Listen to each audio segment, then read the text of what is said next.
Hello guys, ഇന്ന് നമ്മൾ strawberry പറിക്കാൻ പോവാണ്. എവിടേക്കും ഇതിൻ്റെ സ്ട്രോബെറി കൊണ്ട് നടന്നിരിക്കും. അതാണ്ട് വലിയ സ്ട്രോബെറി എന്താണ് തോന്നുന്നത്. വച്ചിട്ട് പിന്നെ ഇവിടെയും ഉണ്ട്. 8 കാലി പലേ അവിടെ തന്നെ ഉണ്ട്. ഇനി ഇങ്ങനെ നമുക്കിപ്പോൾ പറിക്കേണ്ടി വരും. ഇങ്ങനെ പറിച്ച് പിന്നെ നമ്മൾ അടിയിലിട്ട് പോയി പറിച്ചിട്ടുണ്ട്.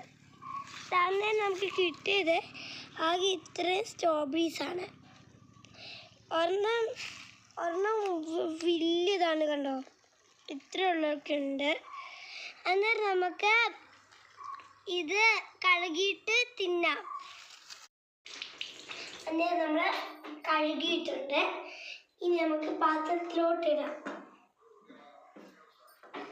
എന്താ ചിലതൊക്കെ ടേസ്റ്റ് ഉണ്ടാവുന്നില്ല, ഇതുണ്ടാവും, ചില ഇതുണ്ടാവും. ഇതിൻ്റെ ഇവിടെ ചിലതൊക്കെ ആയിട്ടില്ല. ഇത് പക്ഷെ നല്ലപോലെ ടേസ്റ്റ് ഉണ്ടാവും. നമുക്ക് കഴിച്ചു നോക്കാം. നല്ല മധുരമാണ്. ഇതിൻ്റെ അനിയത്തിക്ക് വേണ്ടിയിട്ടാണ്. അവൾക്ക് സ്ട്രോബെറി ഇഷ്ടമാണ്. അത് നമുക്കിത് വെക്കാം അവിടെ.